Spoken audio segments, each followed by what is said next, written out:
እጅግ ውብና ያማረ መልካም ገጽታ ያለው እናቶች ከልጆቻቸው ጋራ የሚያሳልፉበት ክረምቱ ይዞን ባንወጣም አሁን ግን ያ ትንሽ ንፋስ ነው እንጂ ብዙ አይደለም እየወጣን ነው።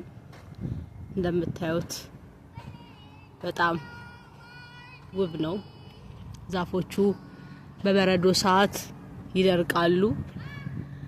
ከዛ ደግሞ በረዶ ሲጠፋ ወደ አረንጓዴነታቸው ይመለሳሉ። ሲታዩ የደረቁ ይመስላሉ ግን ለምለም ናቸው። ንፋስ አለ። ደስ የሚል ቢጫ አበባ እንደምታዩት ነው። እንግዲህ አሁን ለምሳሌ እዚህ ጋር አሳያችኋለሁ።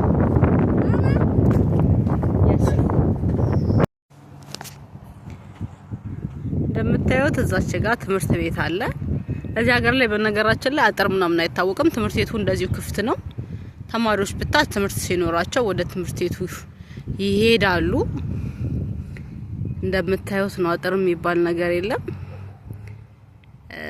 እንኳን ትምህርት ቤት ይቀርና ማንም ሰው ቤቱ ውሻ ከሌላቸው ህጻናት ልጆች አስፈሪ ሁኔ እንትን ሊሉብን ይችላሉ ብለው ካላሰቡ በስተቀር አጥር አይታወቅም።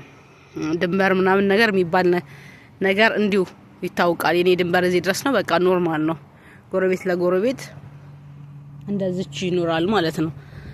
አጥር ምናምን ነገር እንትን አይልም። እዚህ ያጠሩት እንደምታዩት መጫወቻ ቦታ ስላለንና ውሾች ስላላቸው ያው ልጆችን እንዳይረብሹ ስለሚሰጉ ነው። ውሾች ግቢያቸው ውስጥ ይለቀቃሉ። በብዛት ቤታቸው ውስጥ ለሚውሉት።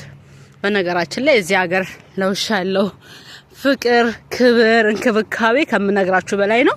ከምንም በላይ አንድ ጊዜ አዲስ ሆኜ መጥቼ እዚህ መንሸራተቻ መጫወቻው ላይ አንድ ውሻ እንዲንሸራተት እያጨበጨቡ በሞራል ሲደግፉትና ውሻው እየተመላለሰ ሲንሸራተት አይቼ በጣም ነው የተደነኩትና የተገረምኩት። ምን ያህል እንደ ልጆቻቸው ውሾቻቸውን እንደሚንከባከቡ ነው እንግዲህ የሚያሳየው። እንደምታዩት ያው ዛ ሱፐር ማርኬት ምናምን አለ። በጣም ጸጥታ የሰፈነበት ሰላማዊ ሰፈር ነው። በጣም ነው የምወደው። አንድ አመት አስቆጥር ያለው። እንደምታዩት ዛፎቹም ለምለም ናቸው። ወደ በጋው እየሄድን ነው፣ ግን ትንሽ ዘገየ። ባሁኑ ዝናብና ንፋስ አላንቀሳቀስ እንደልባችን አለን። የበረዶ ወቅት አልፏል።